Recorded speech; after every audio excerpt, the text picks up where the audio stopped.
Здравствуйте! Тема сегодняшнего урока – аппаратное обеспечение в искусственном интеллекте. Искусственный интеллект когда-то считался экзотическим программным обеспечением, предназначенным для особых нужд. Требование высокоскоростных компьютеров с большим количеством памяти ограничивало его использование. Сегодня, благодаря супербыстрым процессорам, многоядерным процессорам и дешевой памяти, искусственный интеллект стал более популярным. Поисковые системы Google, которые мы все используем ежедневно, основаны на искусственном интеллекте. На сегодняшний день акцент, несомненно, сделан на нейронные сети и глубокое машинное обучение. В то время как распознавание голоса и самоходные автомобили по-прежнему в центре внимания, появляются другие ключевые приложения, такие как распознавание лиц, беспилотная навигация, робототехника, медицинская диагностика и финансы. В разработке также находятся и передовые военные приложения, например, автономное оружие. Будущее искусственного интеллекта выглядит многообещающим. По данным Orbis Research, к 2022 году ожидается рост глобального рынка искусственного интеллекта с совокупным ежегодным темпом роста более 35%. The International Data Corporation также позитивно настроена, заявив, что расходы на искусственный интеллект увеличатся до 47 миллиардов долларов в 2020 году по сравнению с 8 миллиардами в 2016 году. Аппаратное обеспечение представляет собой совокупность технических средств. Обычно это электронные и механические устройства. Такие устройства позволяют обеспечить как нормальное функционирование каких-либо систем, так и расширяющих их основные функции. Программное обеспечение искусственного интеллекта.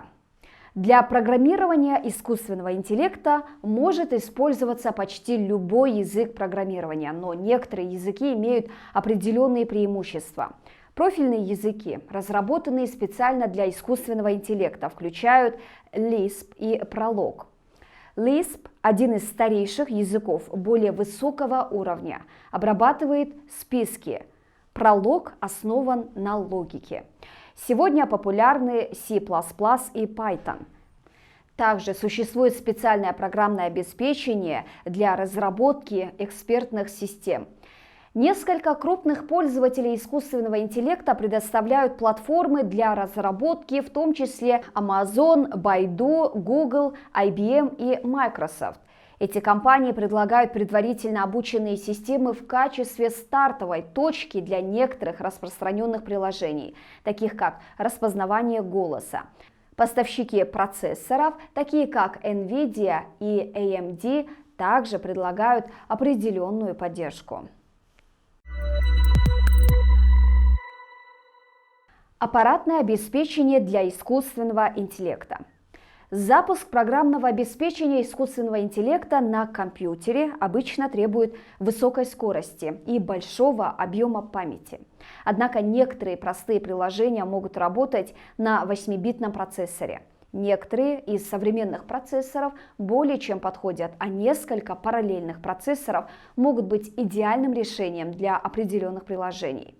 Кроме того, для некоторых применений были разработаны специальные процессоры. Графические процессоры представляют собой пример фокусировки архитектуры и набора инструкций на заданное использование для оптимизации производительности. Например, специальные процессоры NVIDIA для самостоятельного вождения автомобилей и графические процессоры AMD. Google разработал собственные процессоры для оптимизации своих поисковых систем. Intel и Knupat также предлагают программную поддержку для своих передовых процессоров. В некоторых случаях специальная логика WASIC или FPGA может реализовать определенное приложение. Аппаратное обеспечение искусственного интеллекта и битва за большую вычислительную мощность. Мы много рассказали об искусственном интеллекте и его алгоритмах, подходах и методах. Компании, занимающиеся разработкой программного обеспечения, заинтересованы в таких инновациях, которые можно сразу же применить на практике в проектах. Однако искусственный интеллект – это не только умная программа, которая творит чудеса. Во многих случаях это зависит от физического устройства, на котором установлена эта программа. Подобно роботу без тела, программному обеспечению искусственного интеллекта, чтобы быть продуктивным, часто требуется оболочка. В этом уроке мы узнаем, что на самом деле означает оборудование для искусственного интеллекта. По мере того, как системы искусственного интеллекта становятся более сложными, они требуют большей вычислительной мощности от оборудования. Чтобы удовлетворить их потребности, новое оборудование, специально разработанное для искусственного интеллекта, должно ускорить обучение и производительность нейронных сетей, а также снизить энергопотребление. Традиционное решение состоит в том, чтобы уменьшить размер логических вентилей, чтобы вместить больше транзисторов, но сокращение логических вентилей ниже примерно 5 нанометров может вызвать сбой в работе микросхемы из-за квантового туннелирования, поэтому сейчас проблема состоит в том, чтобы найти другой способ. Что такое оборудование искусственного интеллекта? Прежде всего, что такое аппаратное обеспечение искусственного интеллекта и чем оно отличается от обычного оборудования, к которому мы привыкли? По сути, когда мы говорим об оборудовании искусственного интеллекта, мы имеем в виду какой-то тип ускорителей искусственного интеллекта. Класс микропроцессоров или микрочипов, предназначенных для ускорения обработки приложений искусственного интеллекта, особенно в машинном обучении, нейронных сетях и компьютерном зрении. Они обычно проектируются как многоядерные и ориентированы на арифметику с низкой точностью, новые архитектуры потоков данных или вычислительные возможности в памяти. Идея ускорителей искусственного интеллекта заключается в том, что большая часть задач искусственного интеллекта может быть в значительной степени параллельна. Например, с помощью графического процессора общего назначения видеокарта может использоваться в реализациях массовых параллельных вычислений, где они обеспечивают производительность до 10 раз выше, чем процессоры. Второй столб разработки ускорителей искусственного интеллекта ориентирован на многоядерную реализацию. Подумайте о графическом процессоре, который может ускорять такие задачи, используя множество простых ядер, которые обычно используются для доставки пикселей на экран. Эти ядра предназначены для выполнения более простых арифметических функций, общих для искусственного интеллекта, где количество простых функций растет настолько, что традиционные вычислительные подходы терпят неудачу. Благодаря специально разработанным специализированным интегральным схемам ASIC эффективность может быть даже выше, чем эффективность, достигаемая с помощью GPGPU, что может помочь в решении пограничных задач искусственного интеллекта. Вообще говоря, специально разработанный ускоритель обеспечивает более высокую производительность, больше функций и большую энергоэффективность для облегчения данной задачи. Каковы наиболее важные новые возможности оборудования искусственного интеллекта? Поскольку потребность в вычислительных ресурсах для обработки новейшего программного обеспечения растет в геометрической прогрессии, отрасль ждет нового поколения микросхем искусственного интеллекта, которые будут иметь новые возможности. Большая вычислительная мощность и рентабельность. Аппаратные решения AI следующего поколения должны быть как более мощными, так и более экономичными, чтобы соответствовать потребностям сложных моделей обучения. Облачные и пограничные вычисления. Новые кремниевые архитектуры должны быть адаптированы для поддержки глубокого обучения, нейронных сетей и алгоритмов компьютерного зрения с обучающими моделями в облаке и предоставления повсеместного искусственного интеллекта на периферии. Более быстрое понимание.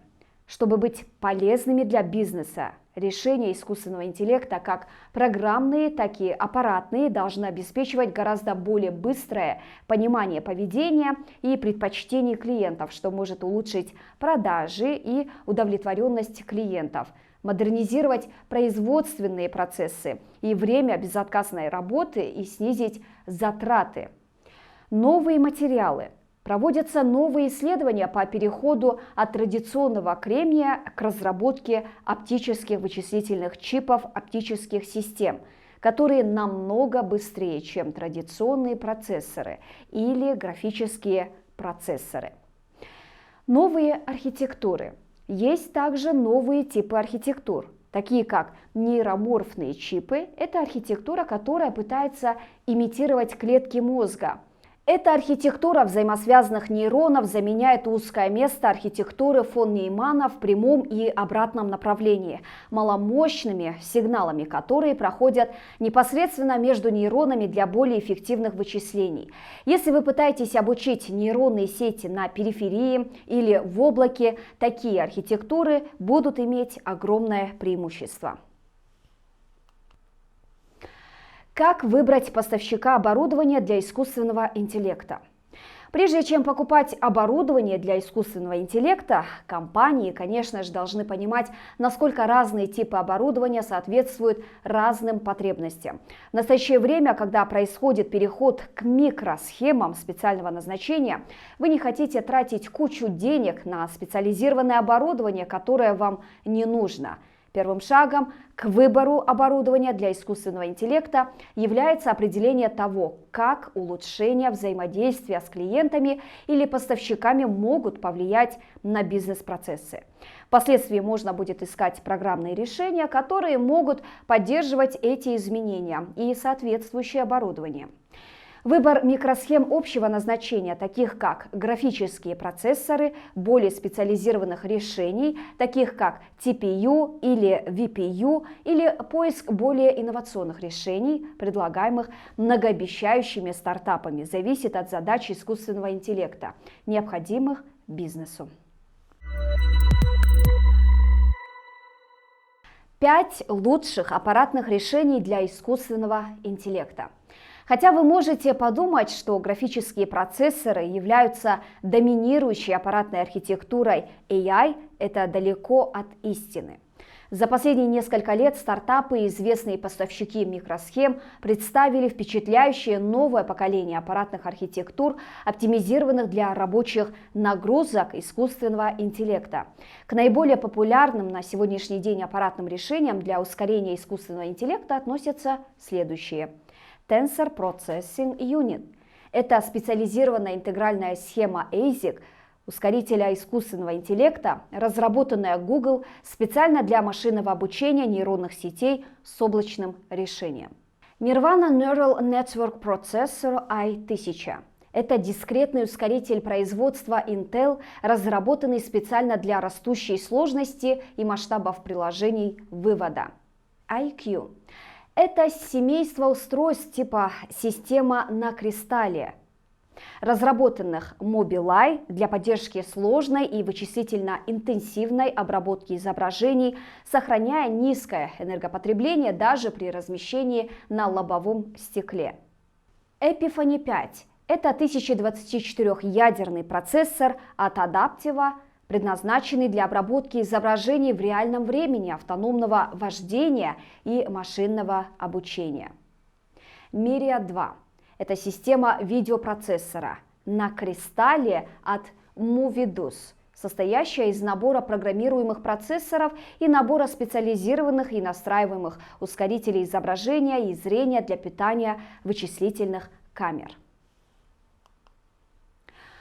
Более перспективные стартапы. Помимо известных полупроводниковых компаний, существует ряд хорошо финансируемых стартапов, которые работают над специализированными микросхемами или пытаются разработать новую архитектуру для создания суперкомпьютера. GraphCore – это полупроводниковая компания, которая разрабатывает интеллектуальные процессоры, которые содержат полную модель машинного обучения внутри процессора. IPU разработан для работы со сложными многомерными моделями, поскольку он делает упор на массово-параллельные вычисления с плавающей запятой, с низкой точностью и обеспечивает высокую плотность вычислений. Компания Wave Computing разрабатывает модуль обработки потока данных волны, использующий разрушительную архитектуру массового параллельного потока данных. На момент представления решения Wave на базе DPU было заявлено как самое быстрое и энергоэффективное семейство компьютеров для глубокого обучения в мире. Luminous Computing разрабатывает суперкомпьютер для искусственного интеллекта на одном чипе, который заменит 3000 плат TPU. Идея компании состоит в том, чтобы использовать фотонику для решения всех основных проблем, которые приходится преодолевать традиционным процессорам. Mythic разрабатывает свою версию IPU, выходящую за рамки традиционных цифровых архитектур, памяти и вычислительных элементов, переосмысливая все: транзисторы и физику, схемы и системы, программное обеспечение и алгоритмы искусственного интеллекта. Prophesee немного отличается от производителей микросхем, поскольку специализируется на инновационных датчиках и системах компьютерного зрения для приложений во всех областях искусственного зрения.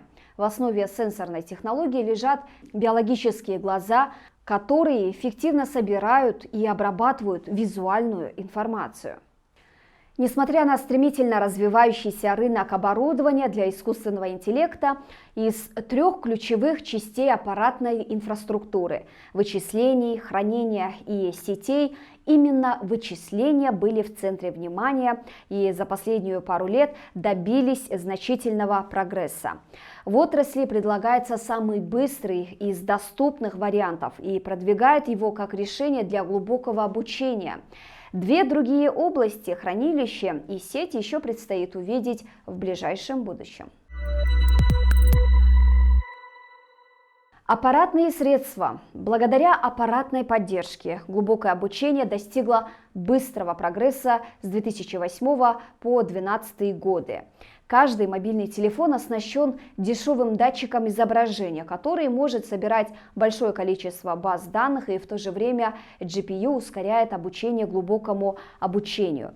В последние 2 года аппаратное обеспечение машинного обучения быстро развивалось. Многие компании работают в этой области: NVIDIA, Intel, Nirvana, Movideus, Bitmain, Huawei, ARM, Wave и так далее. Все компании разрабатывают специализированные высокопроизводительные чипы для обучения и запуска глубоких нейронных сетей. Ключом к этому конкурсу разработчиков является предоставление наименьших возможностей и наивысшей измеримой производительности при работе с недавними операциями нейронной сети. Однако лишь немногие знают о влиянии оборудования на машинное обучение, нейронных сетях и искусственном интеллекте или важности микрочипов и способах их разработки. Например, архитектура. Многие думают, что компьютерные архитектуры – это просто сумматоры и умножители, но есть архитектуры, которые минимизируют пропускную способность памяти и используют все блоки одновременно. Translator. Многие думают, что аппаратные средства не важны. Ключом является компилятор нейронной сети. Но при проектировании архитектуры сам компилятор просто интерпретирует вычислительный образ нейронной сети через машинный код. Роль компиляторов с открытым исходным кодом ограничена, поскольку наиболее сложный шаг зависит от неизвестной архитектуры. Компилятор с открытым исходным кодом может использоваться в качестве внешнего интерфейса. Есть много областей, которые стоит обсудить между архитектурой оборудования и образом нейронной сети. Микрочип. Для важных алгоритмов лучший способ оптимизировать производительность – это настроить микрочип ASIC или SoC. PLD теперь содержат ускорители глубоких нейронных сетей, которые внедрены с 2019 по 2020 годы, но микрочипы всегда лучше. Прогресс. Даже если масштаб микрочипа не использовался, все же есть некоторые технологические достижения, которые могут ускорить ускорение нейронной сети в 10-20 раз. Заметный прогресс включает в себя упаковку на системном уровне и обновление памяти. Ну и давайте сделаем заключение. В принципе, к искусственному интеллекту следует подходить комплексно, учитывать положительные и отрицательные стороны от восхитительного до обыденного, от аппаратного до программного обеспечения. В последние несколько лет железо было постоянной темой в рамках более широкой темы искусственного интеллекта. Последние пару лет мы следим за растущим списком поставщиков чипов искусственного интеллекта, то есть компаний, которые с нуля разработали новые аппаратные архитектуры, предназначенные специально для рабочих нагрузок искусственного интеллекта. Все они стремятся получить кусок, казалось бы, постоянно растущего пирога. Поскольку искусственный интеллект продолжает расширяться, рабочие нагрузки продолжают увеличиваться, и их надо обслуживать как можно быстрее и экономичнее. На этом наш сегодняшний урок подошел к концу. Увидимся на следующих уроках. Спасибо большое за внимание.